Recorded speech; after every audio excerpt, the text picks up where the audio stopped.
Ben là. Cette semaine, je vous propose de la publicité qui réchauffe le cœur. Ben là. Et oui, ça veut pas dire que c'est parce que c'est de la pub que c'est plate à écouter. Ben là. Ben là.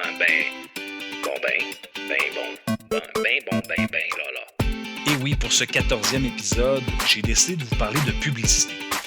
En fin de semaine, j'ai vu la nouvelle publicité du temps des fêtes de Coca-Cola qui m'a inspiré en fait le sujet de cette semaine parce que je l'ai tellement trouvé hot que je me suis dit 2020, le temps des fêtes 2020 sera marqué entre autres par la complexité des mesures sanitaires qui nous sont imposées et bien sûr dans le but de protéger tout le monde et de se protéger nous-mêmes.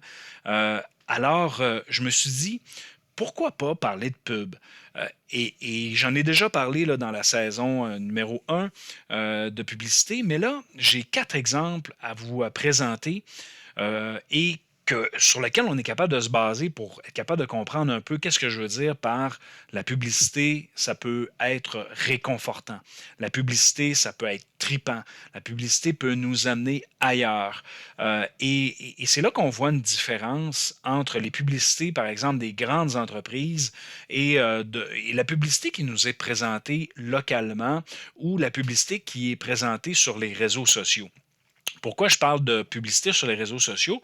Maintenant, on est habitué de voir des publicités, je dirais, de première main, qui sont quand même bien faites, qui sont faites avec peu de budget, mais qui ne sont pas scénarisées pour nous amener à vivre des émotions, mais sont beaucoup plus scénarisées pour nous vendre quelque chose de façon très précise, en suivant un protocole très précis.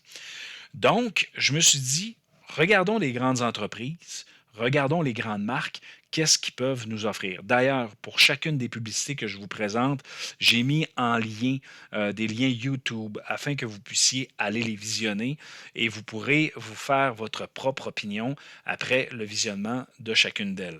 Donc, la première que je vous présente, c'est, je vous dirais, mon numéro 1, c'est mon coup de cœur, c'est celle de Coca-Cola. Donc, Coke qui nous présente à chaque année des publicités qui sont quand même hors du commun.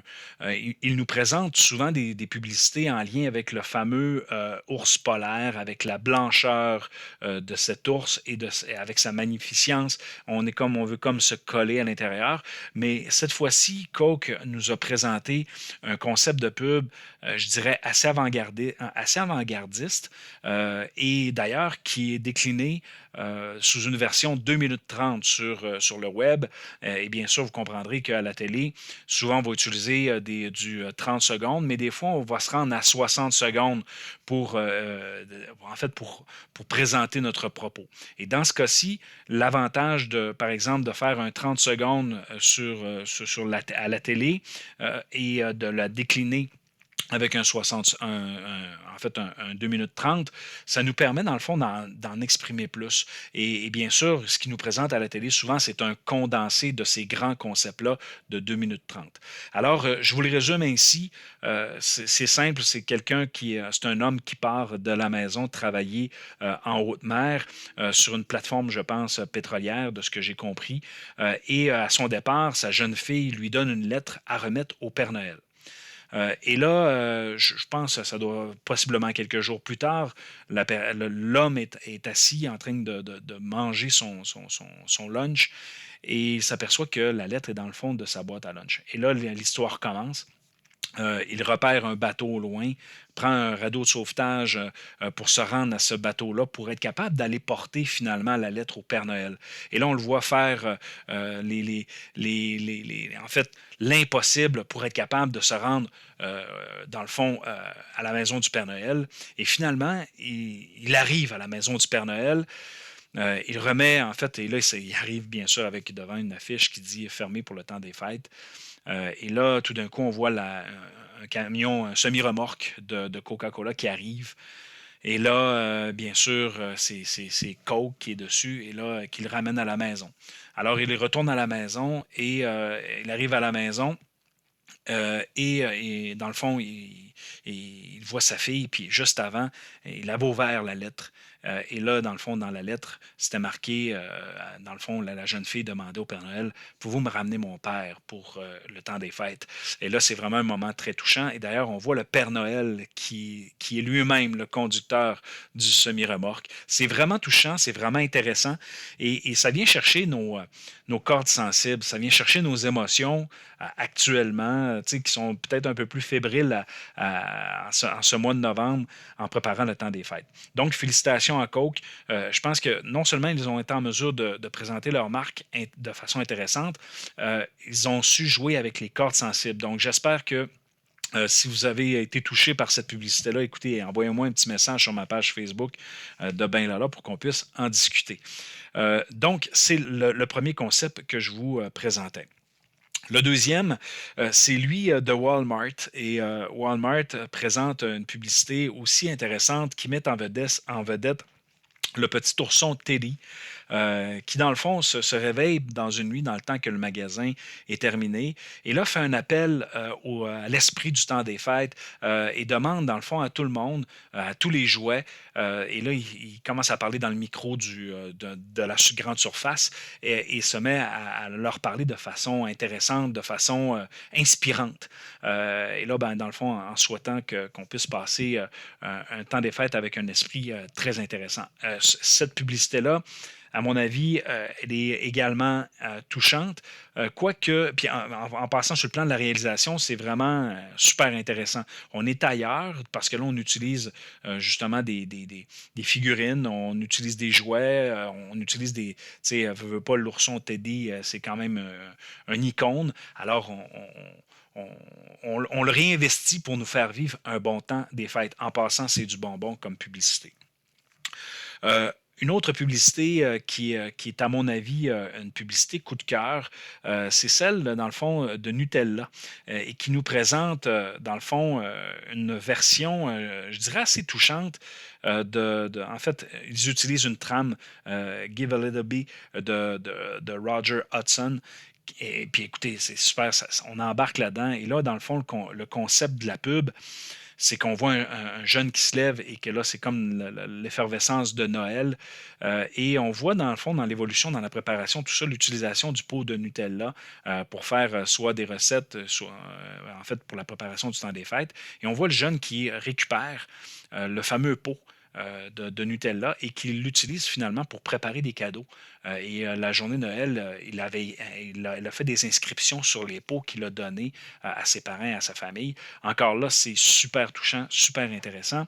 Vous m'en direz des nouvelles.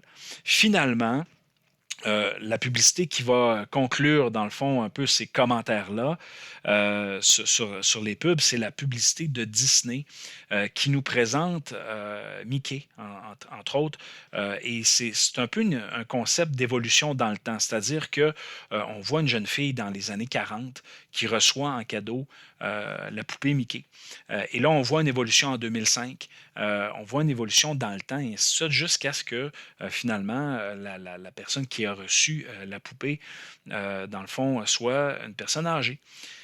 Et là, on voit à un moment donné, dans l'histoire, on voit la relation possiblement avec sa petite fille ou même sa fille. Cet aspect-là, il est un peu. En fait, on ne le dit pas, là, si c'est ça. On a de la difficulté à détecter, mais selon moi, ça doit être sa petite fille qui est rendue assez grande. Et là, elle s'aperçoit que, dans le fond, sa poupée Mickey avait une oreille brisée. Et là, elle se met à regarder justement les photos familiales et l'évolution. Puis là, elle voit la poupée dans pratiquement toutes les photos. Et là, elle a décidé de la recoudre et elle lui a redonné le lendemain. C'est magique, c'est touchant. Parce qu'à un moment donné, on se demande, est-ce que la grand-mère est décédée? Est-ce que... Et finalement, on s'aperçoit que non, elle est encore là. Et on voit un peu cette joie-là alentour justement de la poupée de Mickey qui a accompagné plusieurs générations au fil du temps. Donc, cette publicité-là est également une publicité plus longue, un peu comme celle de Coke. Et c'est un bijou à regarder encore une fois.